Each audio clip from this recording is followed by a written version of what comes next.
We're just gonna go around the room and just everybody tell which birthday they're on. I'm the oldest. 83. Oh my goodness. I wouldn't have guessed that. I wouldn't have believed it.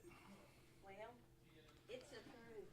I promise. I have to be proud of it, because what else can you do with a number like that? Just be proud of it. One year we were Just trying to embrace figure it. out the years we were born, if we were the same age or not. We were all Trying to figure out. How funny. No, I'm terribly, not terribly, I'm wonderfully blessed to be in very good health Mm-hmm. and still have my eyesight, my hearing, and most of it up here. Yeah. I've lost a little of that, but Well, you know they say hearing's the first thing to go. right? What'd they say? Well, if hearing's first thing to go, I got time. You're doing all right. Yeah, you know, girl. I appreciate all the birthday cards in the file. Well, happy birthday to you, Jack. We appreciate having you here as one of the group. Yep, absolutely. Thanks for coming. Actually, we really appreciate the biscuits and honey. There's something. Said what we're all thinking. That just reminded me of something. Huh. I gotta look it up though. I'm sorry, what? Is today National something? National Pie Day? No, that's on the No, 14th. that's right. That's on We already Saturday. talked about that. We already talked about that. That's on Saturday. Isn't that what one of the No, there's another one. some comic or something over years? I didn't do any What I am. research on it. Oh yeah. Today, and I don't know how to celebrate this. I don't even know for sure what it means. But today is the International Day of Awesomeness. There's we've been right. So what a day to celebrate. It's the day of Let's awesomeness. say, is it this day every year? Because that Yeah. would be an awesome, No, March 10th. an awesome. It's Man, the let's go. international. Clock said today is the day of bagpipe. What do you call it? Bagpipes. Today is Bagpipe Day? Are we just choosing some? They were playing them. Today is Red Pin Day, just so you know. If you got a red pin, they'll celebrate. I know. I'll celebrate anytime. That sounds great. But National Bagpipe Day, I don't know. It's a, I got a book for you. I'll run after class and come and get it. Okay. So yeah, I brought it right after we talked on that Tuesday and then the Sunday, and I was like, I'll keep it in my backpack, and that's where it is. So anyway, I've got it for you. It's very good. It's very good. thinking y'all are through. You're good. No, we're not. No, we're not. Good. I was just going to tell you, it's also national. Drink your coffee out of a sippy cup. But then it's See, you guys think it looks like a sippy cup. I guess it does kind of look like a sippy cup. It's got the baby colors. Kind of think it does. It It's looks like a sippy cup. No, if it had the actual little sippy cup top, where I wouldn't even just It looks like you cut it off so that it wouldn't have so that it doesn't look like yeah, one. you cut it off and put that little stopper in it instead. Is that the yeah? Are you telling me I should just take the lid off and just kind of drink it? Just drink it like this instead? If you won't Does this look Okay. less? I will probably spill it. According to the internet, and everything's true on the internet, Sippy cup. the International Day of Awesomeness started in 2008. And it focuses on celebrating, being daring, and highlighting the extraordinary in everyday life. So the ways that you celebrate, perform acts of kindness. So that's good. You know, make somebody Awesome. else's day awesome. Awesome. So that makes sense.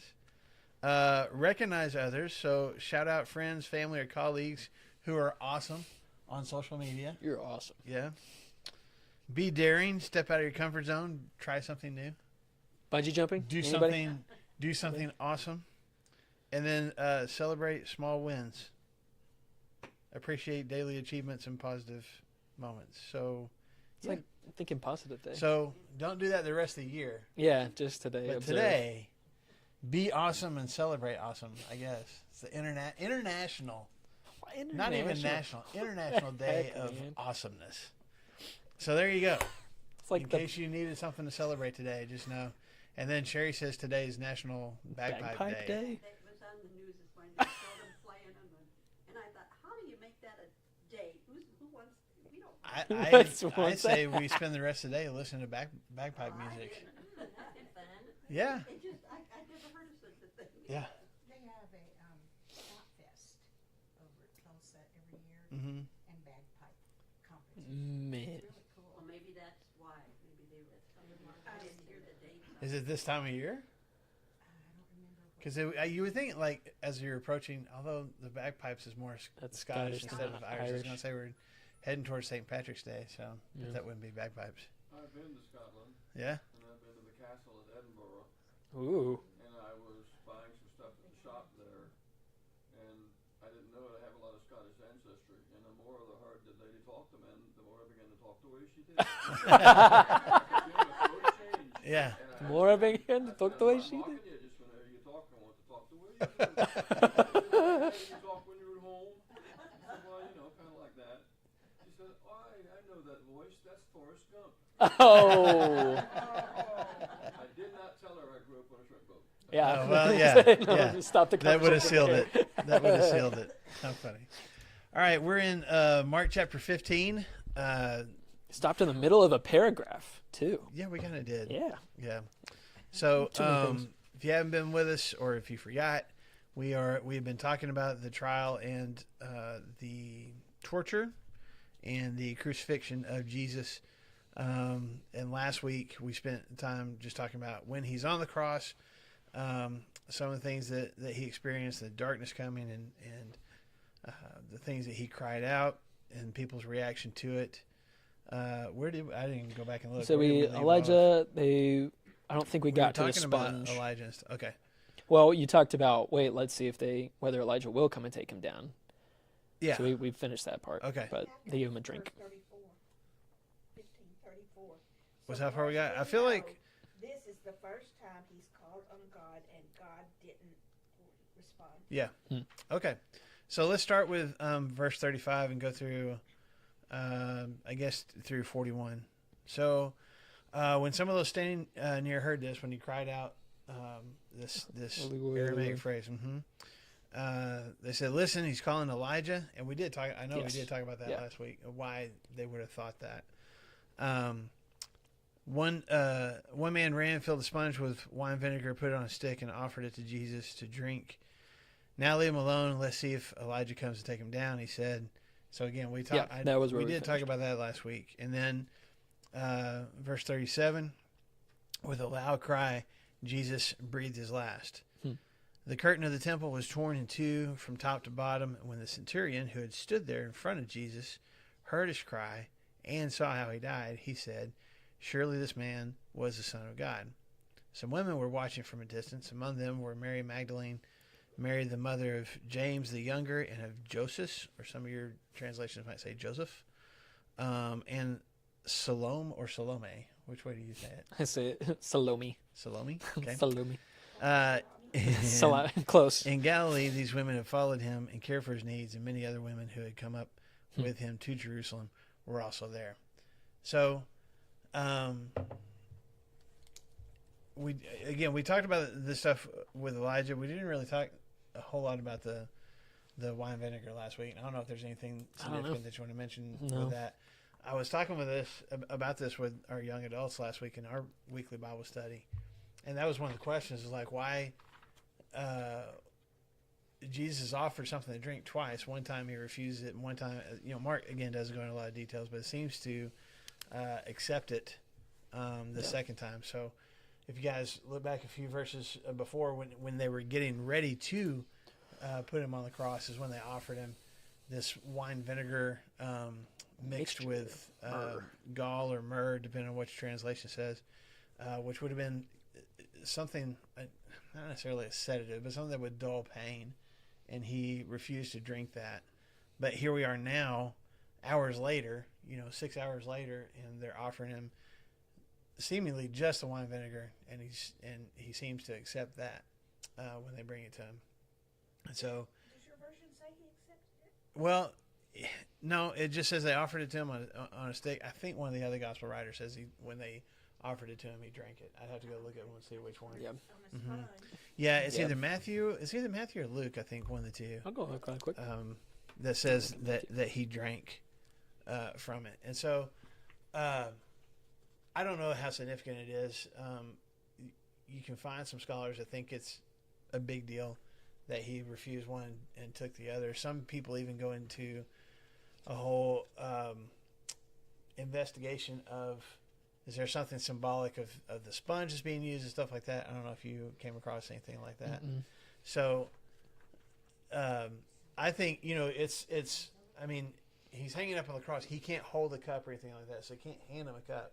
So how do you get a drink to him? Well, they can't lift a cup up to him, even if he's only a few feet above.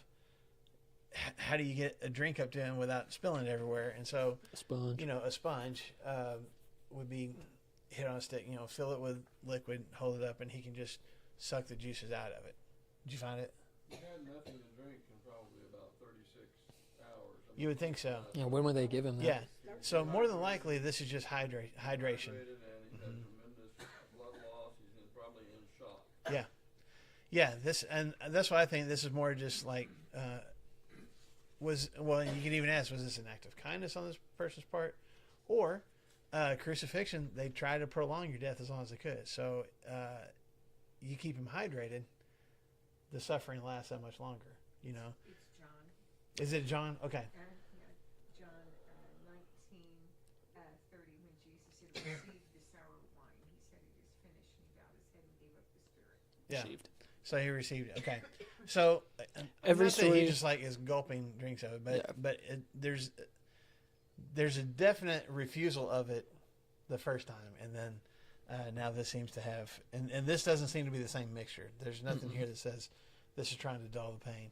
But I even came across a couple of different researchers and authors that were saying, I don't want to get too graphic, but especially in the Roman culture, crucifixion here, man. This is okay. different. The Roman culture, it was common for there to be public toilets. Okay, and they still find these when they do archaeological digs. These ancient sites, and didn't have toilet paper back then, and so there would be, in a lot of these places, there would be buckets of water with a sponge attached to a stick, and that's how you would clean yourself up after you did your business. And so some people think this is the sponge on a stick that this guy went and got and so it was It's like a mock, increasing the humiliation because he would have been so thirsty. I don't know. I mean, to me, I think that's probably Feels taking like it a too reach. far. That's reading too much into it. I really feel like this is just more of a, how do we get something up to him to drink? If there's a mockery to it, or the opposite of an act of kindness and compassion, it would be, let's give him something to drink so that we prolong this. It seems like he's starting to fade, and so let's get him something to drink and try to keep him alive. Yeah, this drink right here, at least from what I've read, where you were, is always in the context of the calling out for Elijah is what they're thinking. And so kind of to your point, they're like, is he calling for Elijah? Because he said, Eloi, Eloi, lama sabachthani. And it's like, okay, we can't really hear him. If he hasn't had a drink in 36 hours and stuff, then how much of a whisper?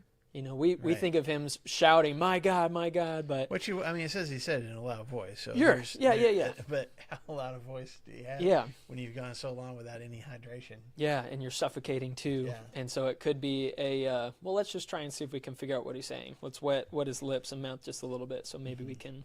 Yeah. But So it's I wouldn't assumption. read a whole No. lot into it. No. I think it's just significant that multiple Yeah. authors of the story talk about them running to him and giving him this drink, and this being one of the last interactions, I guess, Yeah. that he has with the people who are watching this. Yep. Because then after this happens, after they say, well, let's see if Elijah takes him down, in verse 37, Mark says, and with a loud cry, so one last gasp, one last yell out, Jesus breathed his last. Jesus dies. So from just when they nail him to the cross to where to his death, how many hours are we talking about? Oh, it's been 6. 6 hours. Okay. Crucified him at 9 in the morning. It's 3 in the afternoon. But he's when been this happens. going through all of this. Yes. for- So there's a whole lot that he went through before this. Just the crucifixion itself is 6 hours, and we'll pick that up here in a minute with Pilate, but Mm-hmm. you know, this has been going on for several hours, and again, John. I mean, I don't know how much more details you can go into though. Even the other gospel writers, like, you know, he gave up his spirit, or he called, you know, it is finished. There's different details that are given about what that last moment, what all Jesus says and does, and Mark is just like, he breathes. That was his last breath. That was it. And then he keeps moving on. And Yeah.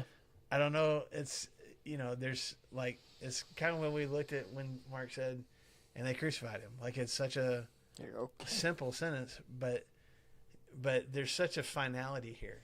He breathed his last, and it's, you know, if you're watching in the moment, or if you're reading this later and you don't know how the story ends, it's such a Yeah. point it's a gut blank, punch. just stop. Yeah, just everything seems to stop in that moment when he dies. But, you know, they're outside the city of Jerusalem. What happens inside the city? Mark says. Veil of the temples went from bottom to top, Top to bottom. Hmm. Top to Torn in two from top to bottom. So It's interesting too, just that we're in this this narrative of Jesus being crucified, and we're teleported very quickly to, and the curtain of the temple was torn in two from top to bottom, like and at then- that moment. and then just like Mark, we're teleported right back. Yeah. Now we're at the foot of the cross Yeah. again. And it's what's going on? Yeah. What's going on here? So why does he mention that? Why does that matter? And some of your translations say curtain, some of them say veil, saying just a big piece of fabric. Was it to fulfill prophecy? Um, Prophesied that the temple would be torn? I was reading someplace. I don't know that I don't remember the curtain being talked about being In a torn. in a grand sense of God's plan has always been to dwell with the people, and so this would be a furthering more of like we're eliminating the things that even keep the holiest of holies from the normal person. We're eliminating those things. Right. I don't think that there was. I don't remember there being a prophecy about that. But yes, ma'am. I was just going to say, I have been told in the past, I don't know if it's true or not, but the reason it was torn from top to bottom is it would have been almost impossible for somebody to climb up and tear it by the human strength Right. from top to bottom. But if it was from bottom to top, they could start at the bottom and pull it Try up. and pull it So apart. they wanted it disputed that any of his followers had gone and done it. Yes. So I want to come back to that in a second. But yeah, what Lou was saying is from it being top to bottom, it would have been almost impossible for that to happen without somebody. If a human did it, it would be obvious. They would have to have gone to a whole lot of trouble to make that happen. And also, I'm just trying to think like a man. I'm trying to think like a disciple right now. Of just like, we understand the significance of the curtain being torn, of like now God's present. We have access, unfettered access because of Jesus' sacrifice. And we all get that. But the disciples are like, huh? Yeah. So what would possibly possess them or any of Jesus' followers to be like, this is probably what needs to happen? Yeah. Is we need to like tear this in half to Why symbolize would that be happening what up there, Jesus and said. let's Yeah, go in here no, and do no. this? I don't think there would have been any question, or there would have not been any thought that should happen. Right. So let's clarify what was the purpose of this curtain that we're talking about? Mm-hmm. Does anybody know? Why was it there? People out, the holies, and only the priests. Yeah. Yeah. So, yes, to keep the regular people out, and go a step further, the priest couldn't even go past the curtain. Only the high priest One was priest. allowed to go past the curtain. So And you only go back in, it was only one once time a a year. year. Only Mhm. one time a year. so you go back in Exodus when God gives the instructions for building the tabernacle, just the tent for His worship and His presence.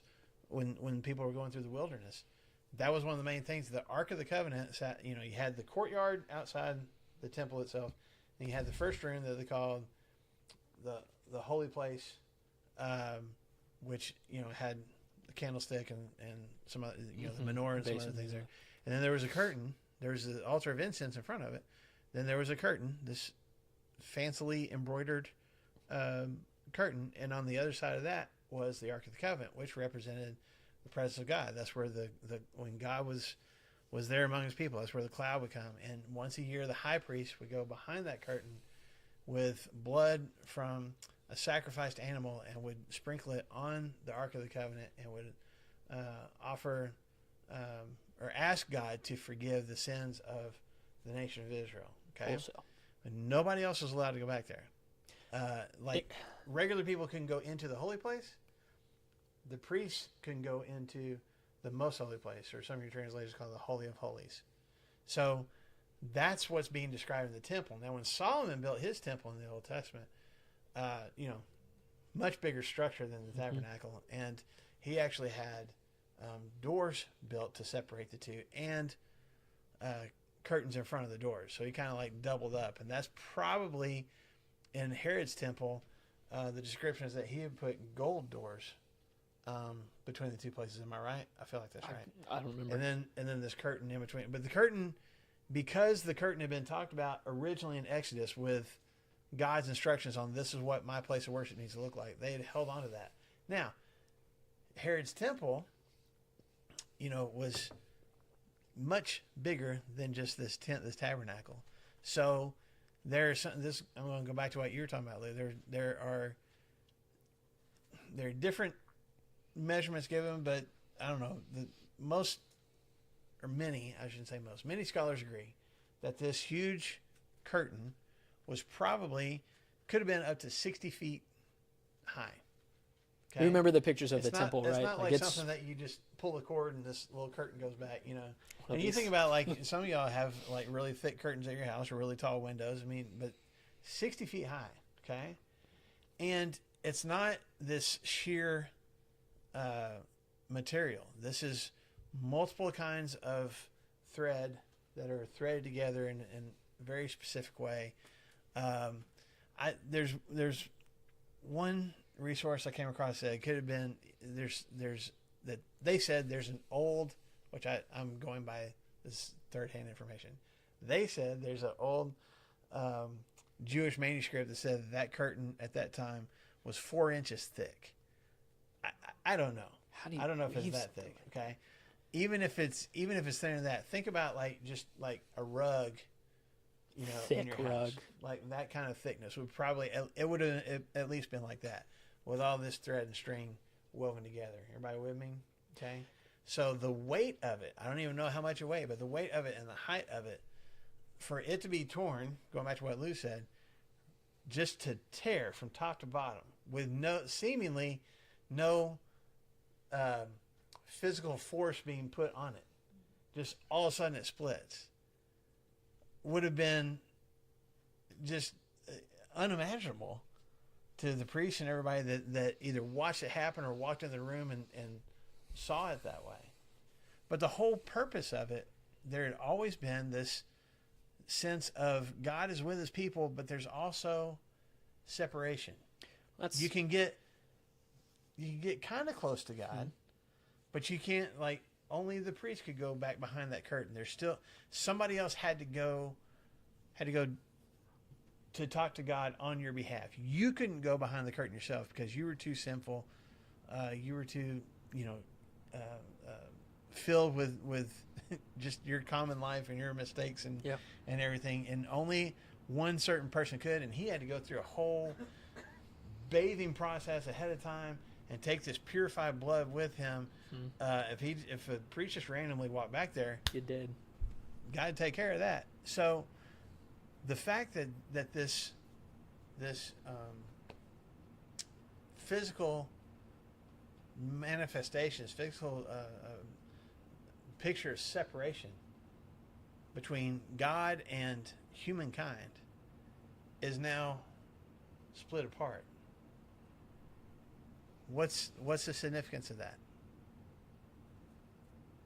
What is really happening there? Everybody can have access to it. Okay. Now we all get access. We all have the ability to connect with God, and we don't have to rely on somebody else to do that for us. Not only that, when the high priest went to God on behalf of the people, what did he take with him? Tying a rope to him. Right, in case he died, they could pull him out. But what did he have with him? Blood. What is Jesus sacrificing on the cross? His body and his blood. He is the sacrifice, right?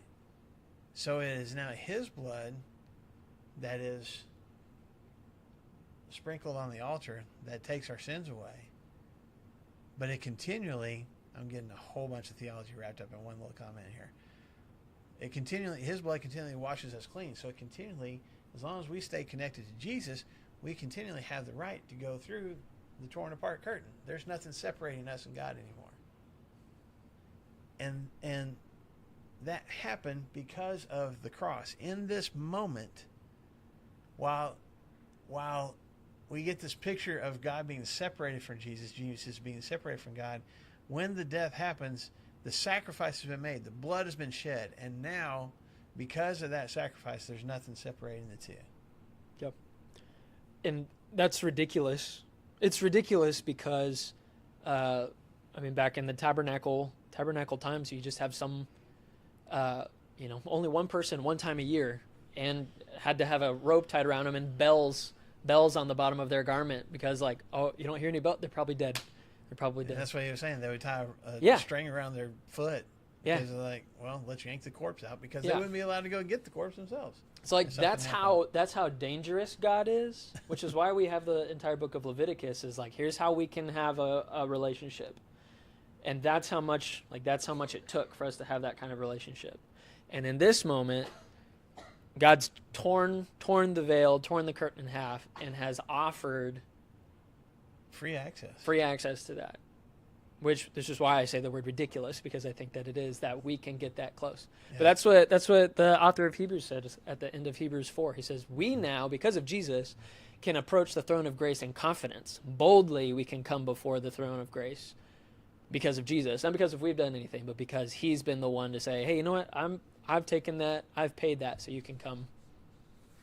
And it's ridiculous. So it's like, it's this amazing thing that, and Mark's not the only one that talks about it, but these gospel authors want to make sure, to your point, it's almost like hitting pause. Hey, by the way, or old TV shows or comic books. Skip. Meanwhile, yes, and over here in the temple, here's what's happening, and then you come back to and then the crucifixion. But it's happening at that time.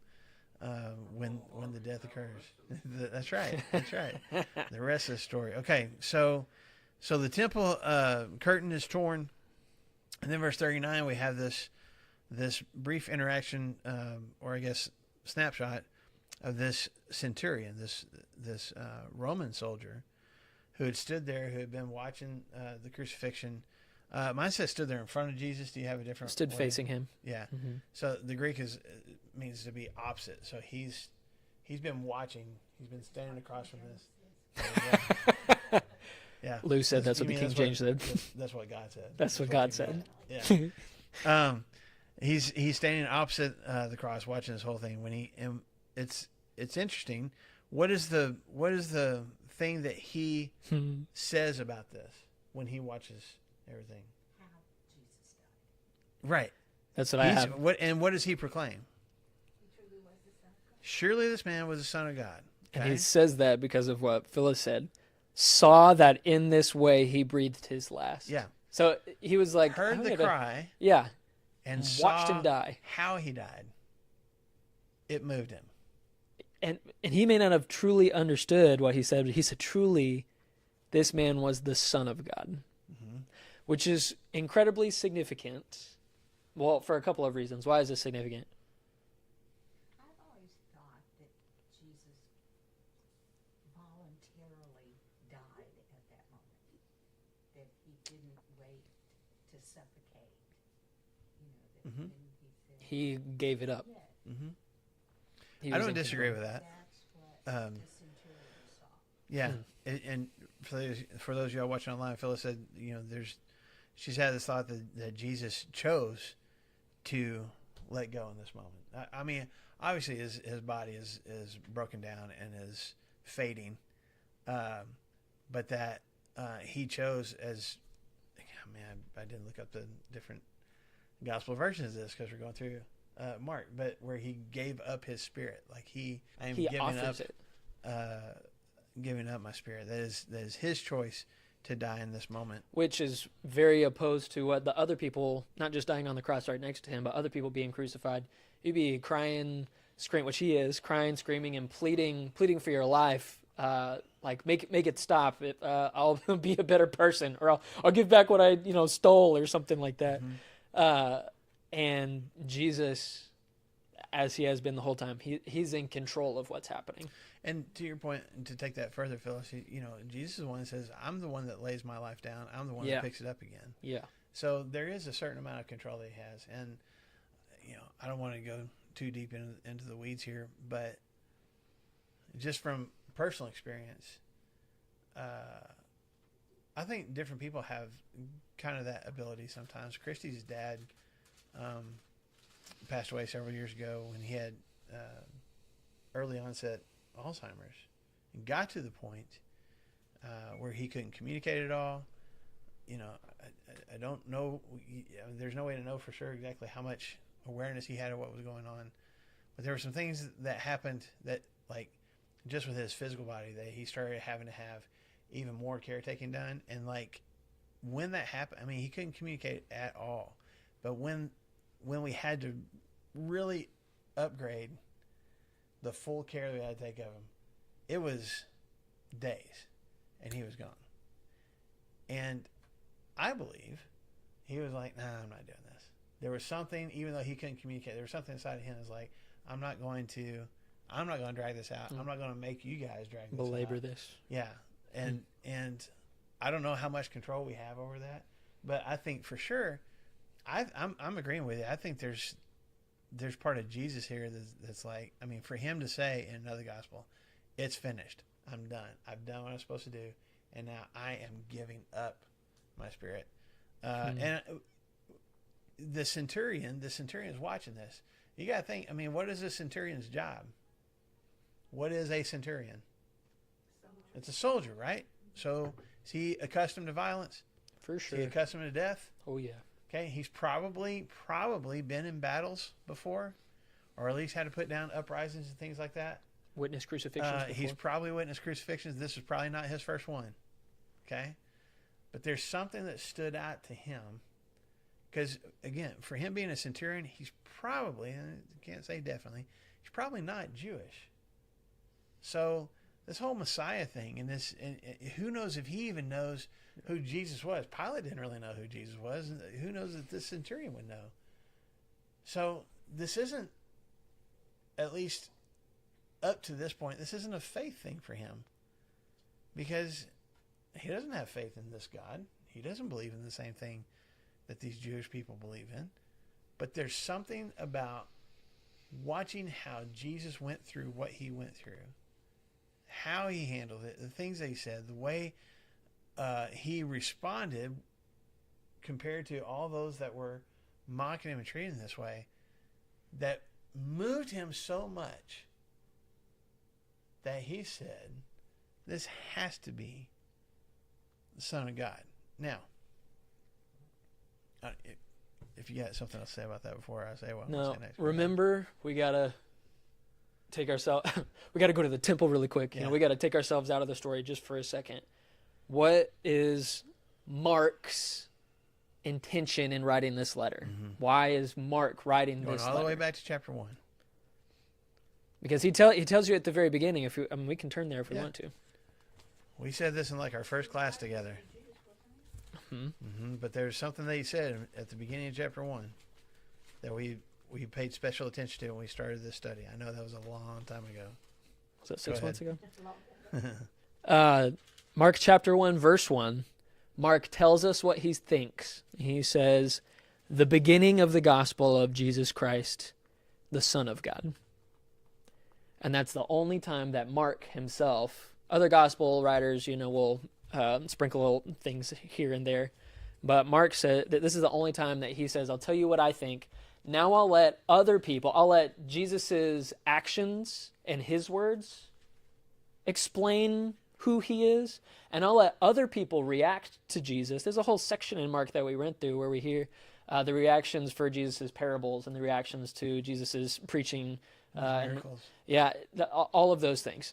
So Mark is allowing Jesus to say who he is, other people to say who they think Jesus is. How many times have we read, well, maybe he's Elijah, or maybe John is, he's all these things. Like Or maybe maybe this he's is a demon. he could be a demon too. And so there's all of these questions about who Jesus is. And right here, he breathes his last and volunteers his spirit. And then an enemy, supposed if he's not a Jewish person, an enemy of God and his plan proclaims what we know to be true. Truly, truly, this was the Son of God. And so here at the very end of his gospel, there's an enemy that's looking at the crucified Jesus and says, I know who that is. Yeah. Even if he may not understand it. Mark's question this whole time has been, I think he's the Son of God.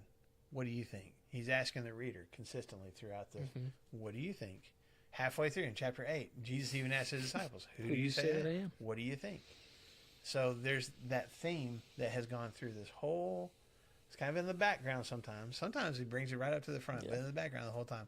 Who do you think Jesus is? And here at the end, to your point, here's this guy that has as far as we know, no previous history with Jesus except this moment. He listens to what he says, and he watches how he dies, and he says, that's the Son of God, which is what Mark's question was from the beginning. Yep. Right? I will say this. If you go back to the original Greek, there's no definite article here. Do you know what I mean by that? There's the word the is not in the original Greek. Okay? So, you might have a footnote. I think I have a footnote that says it. Yep, I do too. You might have a footnote in your translation that says, sure, this was a Son of God. That doesn't detract from the power of the statement.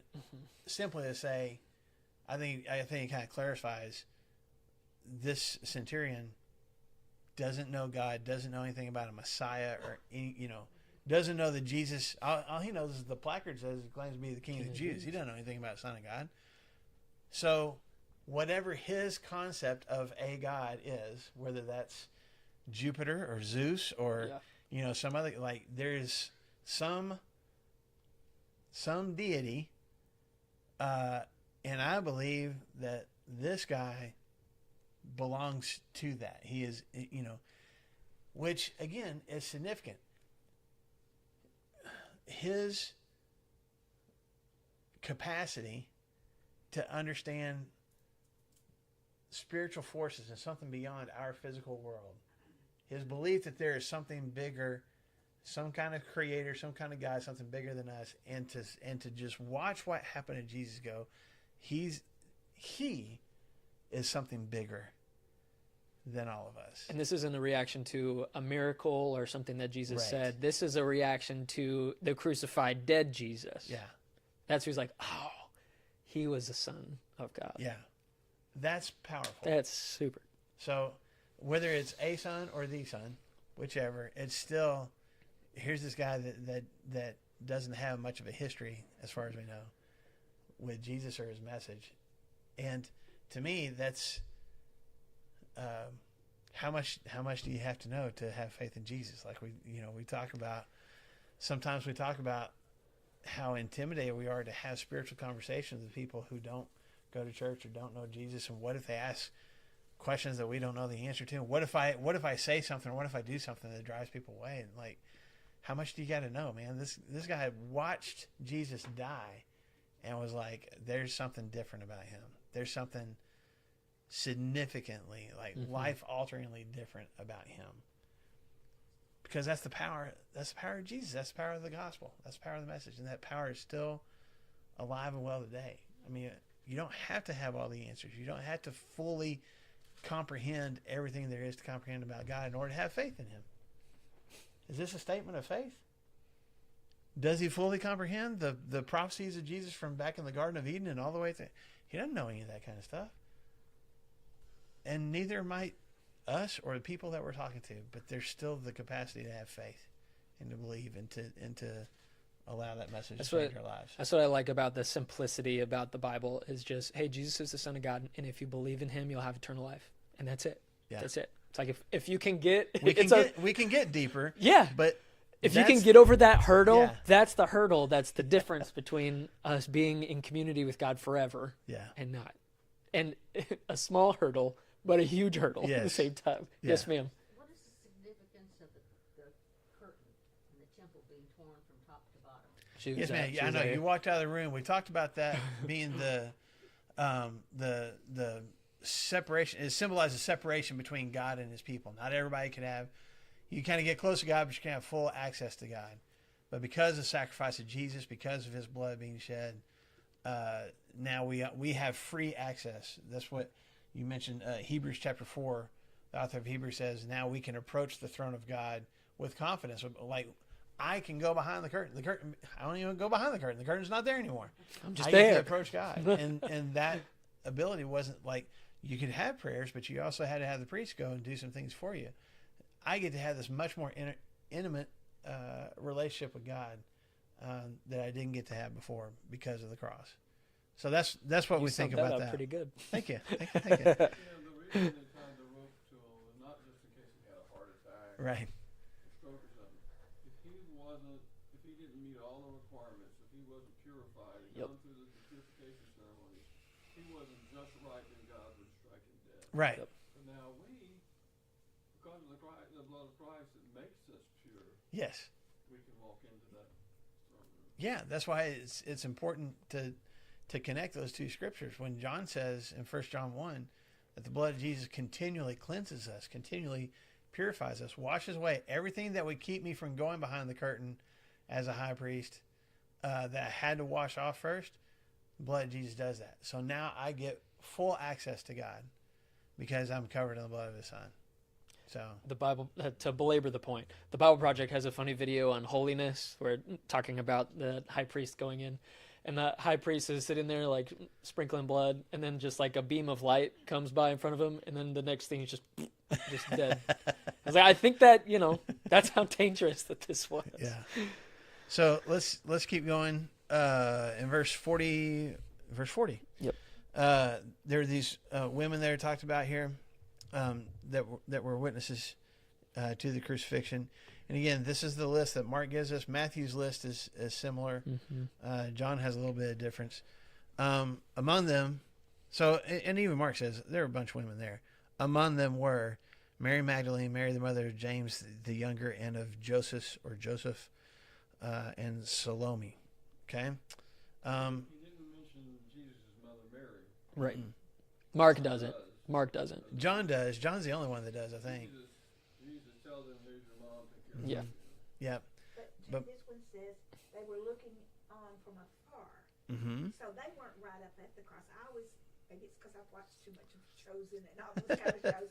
I always picture Mary as being close enough that she can actually see what's happening to him. And that could She have been probably true. was. Mhm. She probably was. I mean, he's having a conversation, not a conversation really. He says something to her and to John, who's standing Yeah. next to her, according to the Gospel of John. Right. Mark doesn't give us those details. It may be that Mark didn't know how close she was, or just that wasn't part have of been his that. story. Could have been that happened in John, and then John trying to save the mother looking upon her son breathing his last is taking her away or anything. It's just not included in this list. Mhm. But So, just to give some details on these very quickly, we've talked about Mary Magdalene before. She's from a town called Magdala. We've mentioned that before. Jesus, well, I mean, Mark mentions it in the next chapter, but Luke also talks about Jesus had cast 7 demons out of Mary Magdalene. For a long time, for a lot of centuries, people also equated her with the woman that's talked about in Luke chapter 7, the sinful woman that comes into the house and washes Jesus' feet. But there's nothing. I mean, just could make a like, jump. She gets talked like that story happens in Luke 7 and Luke 8. He talks about he's cast 7 demons out of Mary Magdalene, and that's where people just kind of make that connection. Oh, it's her. But there's nothing in Scripture to really tie those to make those two the same person. So more than likely, it's a different person than the sinful woman. But she stood near the cross during the crucifixion. We'll find out later. She has more to do with the story than just watching that happen. Then you got Mary, the mother of James and Joseph, or Joseph. And I think mine says James the Younger. Does anybody have James the Less? Wouldn't you hate to be called James the Less? Yeah. Hey, if you got if you got two Jameses, there's one that's better than the other. Yeah. So, there's Yeah. James the Big. Which, when I was doing a Bible study last fall, going through the different disciples, and we call them. I mean, that was when you learned the song about the apostles. That was James the Less, but it rhymed with Thaddeus. So that's, I think that and King James calls him that. But the Greek word just means. It just means it can mean smaller, it can mean less, it can mean younger, and so most people think, well, it's just maybe he's the younger brother of one of the other disciples, or at least in his family. There's like he's not less significant. He's not necessarily short. he's probably younger. Which is why more of our modern English translations call him James the Younger. I would almost think it's kind of like being the second born. I don't know if we have any second borns in here, but my sister and brother were always known as Brandon's younger, like, brother and sister. Yeah. Always attached to Brandon, never cleaved. Yeah. It wasn't. They were never their own people. They were always attached to me. Something like that. Yeah, I remember when I was harding my sister. When I was a freshman, my sister was a senior. And she, like, anybody that said, "Oh, you're Marshall's sister," and she's like, "No, he is my brother." Because there's a distinction. Yeah. And then we have this. One of my nicknames was Little Jack. Why? Was there a big Jack? Give me a why. Yeah, my dad was Okay. Oh, Jack. okay. Yeah. So you're Little Jack. That makes sense I then. was Little Jack. Yeah. And then they outgrew him, so But then it was ironic. We still call you Little Jack, but Yeah. So really, this is all that we know about her, unless she was potentially one of the mothers of one of sure. the apostles. And then Salome, we really don't know for sure who she is. Really the only time you get mention of her is around the crucifixion. Now, a couple of things.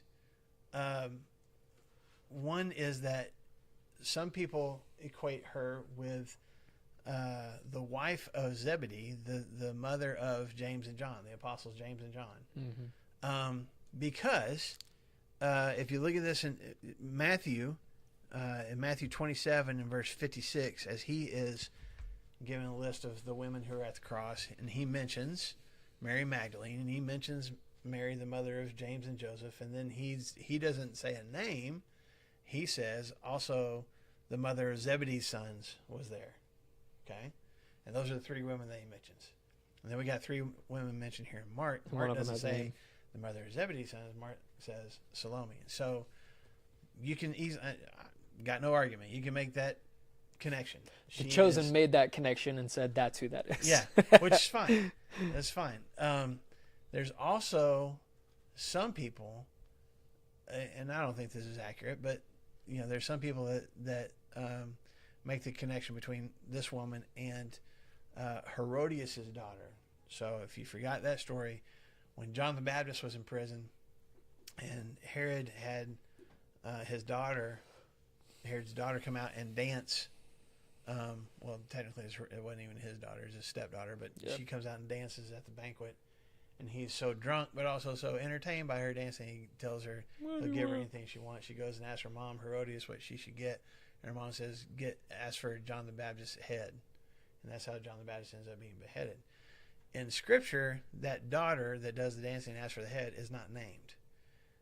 Josephus was a prominent Jewish person that wrote down the histories of the Jewish people during Jesus' day. And he names Herodias' daughter, not even talking about that story, but just as he's describing Herod's descendants and family and intermarriages and stuff, he names her Salome. And so, and that's not just an opinion from another Greek or another Jewish guy. What he says is considered to be historical. Yes. So now, sometimes there's inaccuracies, but yeah, he's kind of given a history of the Jewish people, at least here in the first century. So, probably that was her name. Is she The same Salome? the same one? Like, now she has become a disciple of Jesus and has been financially supporting Jesus' ministry? I doubt it. I don't think there's some people that want to make that connection. I think that's too hard of a connection to And there's make. like 10 Marys. Right. So like, And there's a whole bunch of Marys. There's probably a bunch of Salome. So because we have the word Salome, but it comes from the Jewish word shalom, which means peace.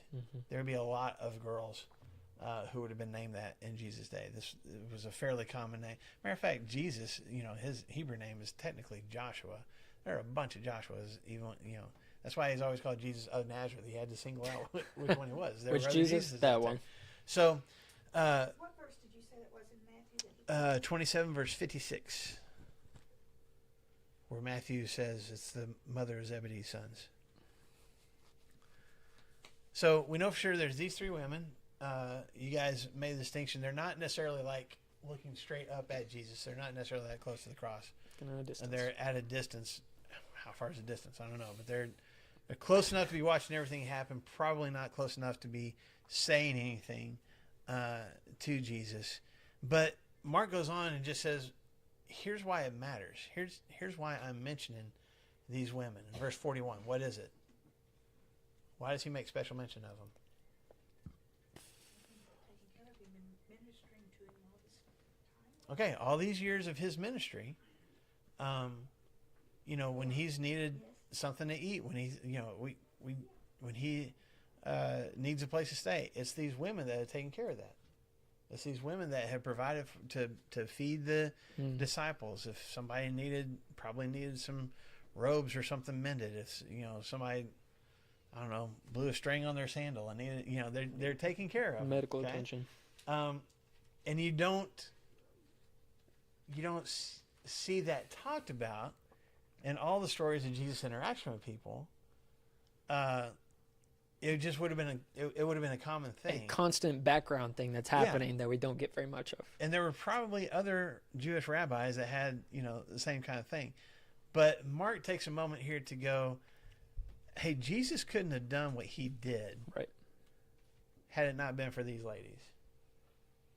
And yeah, maybe he didn't send them out to preach like he did some of the apostles, and maybe he didn't give them the ability to cast out demons and things like that. But he couldn't do what he did from town to town to town to town without these ladies. And so it's just a quick side note for Mark. Just like, hey, I just want to make sure to mention, here's these women that were here. The other piece of this is what, especially when you see these women, who's missing in this crowd that's watching Jesus' crucifixion? Disciples. Okay, Mary and Martha aren't there. The disciples, where's all these guys? I mean, a few hours ago, Peter was the one that's like, I'll die with you. Never leave you. I'll die with you if I have to. We already know what happened to him, right? But was he the only one that was saying that? He's the first one. He's the one that said it out loud. But if you go back and look, the other side was like, yeah, us too. We'll stay Same. with you no matter what. Same, we'll do it. Yeah. But then in Mark chapter 14, Mark says, once Jesus is arrested, what happens to the disciples? They scatter. Okay? And seemingly, when they scattered, did they come back? Oh, it's not Doesn't right look here. like it. Now, John talks about, in his own gospel, he talks about being there at the foot of the cross, and probably was. And Peter was close by for a while. Not to the cross. During the trial. During and the stuff, trial. Yeah. Mhm. But here we are at the crucifixion. The guy they followed for 3 years. The guy they said, that's the Messiah. These women are showing up and staying close and witnessing and watching this happen. None of these men, none of these disciples Boys, he can't trust who- them. Can't trust them. who had said, we'll stay with you no matter what. Oh. None of them around. Yeah. Do what? Yeah. Yeah. Yes. Yes. And again, I don't know. Maybe some of these guys were closer. Scripture doesn't talk about it. Interspersed in the crowd. I think that's what I think it's intentional on Mark's part to first of all say, hey, these women were important. I hadn't talked about them through this whole story, but they were important. And they were so important to Jesus and considered him so important to them, they were there. And they stood there and they watched and observed this whole thing happen. And we'll carry that theme further when we get to chapter 16 as well, because when it comes to Jewish culture in Jesus' day, women were less significant, and women's testimonies were not to be fully trusted. They weren't even allowed to testify in court unless it was absolutely necessary. They didn't speak in public. They were supposed to be, I'd say seen, not heard, but not really even seen in public. You And couldn't send women out to do the discipleship because a Roman soldier could take what you wanted. for sure, but I'm saying even the Jewish culture, women in general weren't even allowed to speak in public. Okay? There were just certain situations, like the Jewish rabbis paid zero attention to the women around them unless absolutely necessary. There were certain social situations where they would. So it's like Mark is shining a spotlight on them and going, this is another piece of Jesus' ministry that I don't want us to miss out on, that we have. And of course, Mark is looking back. I mean, we revere Peter and John, and by this time, Paul and all these different guys. Man, let's not forget these women. I want to make sure that they get mentioned, and some of them, get mentioned by name because they mattered. They mattered to Jesus and they mattered to his ministry. Mm-hmm.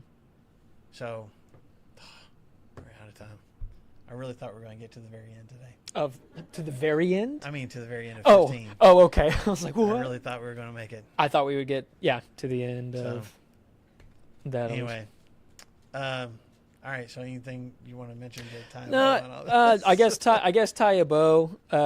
If we're just gonna finish on what these ladies did, I think not only was it important to Jesus that these ladies were around that were providing for those necessary but felt like necessary needs, I guess.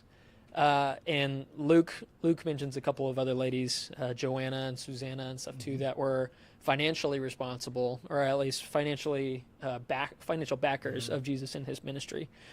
And at least for us, we may not be the Peters in our friend group or the Johns or strong people like Mark saying, "I'll show you the gospel," and this is to make the decision for yourself. But for us individually to play the small parts in other people's lives by providing cups of cold water, or being there for our friends, or actually praying for somebody that needs prayers after we've told them that we're going to pray for them. Meeting their needs if they have some. Yeah, meeting the needs that they have inside this church family and outside of this church family, trying to be the hands and feet of Jesus. That's something that Mark spotlights, but that's something that God spotlights too. Mm-hmm. Whoever's taking care of the least of these, we're taking care of Jesus at the same time. Mm-hmm. And so we shouldn't grow weary that we may not feel like we're, at the top of the totem pole as far as Jesus and Christians and stuff goes. If we're at the bottom and we're serving in this way, Jesus says it's exactly what I want you to do. It's exactly where you get the most glory, actually, is by giving me glory by doing the small things. And Mark does a really good job about, here's the small things, which they're big, small things that I haven't mentioned throughout the past 15 chapters, but these things are happening consistently, and I want to make sure that generations, 2,000 years later, will know the names of some of these ladies. And it is significant, not to keep beating a dead horse, but it is significant that right here, Mark mentions a centurion who hasn't been a disciple of Jesus, and these women who had never been mentioned to this point as consistent followers and suppliers of Jesus, witnessing the death of Jesus. If you were gonna, really find a champion in the story, you would think 30 years down the road as you're going through this, you talked about Peter's denial, but I mean, the church at this point is holding up Peter and James and John and Paul and I don't know, Thomas, and James is the brother of Jesus, and all these leaders in the church. When you read through the book of Acts, and you read through some of the letters of Paul, Timothy, and Barnabas, and all these, if I can call them upper echelon Christian leaders. And Mark, and Matthew does too. I'm not saying it's just Mark, but as we're looking at Mark is like, not to take away from all that, but he's going, hey, at the cross, here's some significant people who Didn't run away either. It's a testimony about their faith, though. The centurion that had no faith now has some, even if you can't fully define it. And here's these women that had such faith in Jesus that they followed him through all that he went, all his experiences for 3 years, and they followed him. They followed him to the cross, more so than even some of his own disciples. And it's like, I guess, kind of piggybacking on what you just said, Mark is lifting up, and God through Mark is lifting up these people that probably would have been overlooked by most Christians back in Mark's day, and going, hey, don't forget, the little things matter, because they're significant, because they matter to God, because you're doing what God put you there to do. And I think that gives us a challenge, but also, I don't know, hopefully some excitement. Like even if I do the little things, God sees it, God notices it, and it means something in His kingdom. So, all right. So thank you for the time. Next week we'll talk about Joseph, and we'll talk about Jesus' burial, and that will be the end of the story. Man. Or will it? Dun dun. Dun dun. Jesus is dead. All right, now let's move on to another book. Yeah. What? Wait a second. I'll go turn it off. Thank you, guys.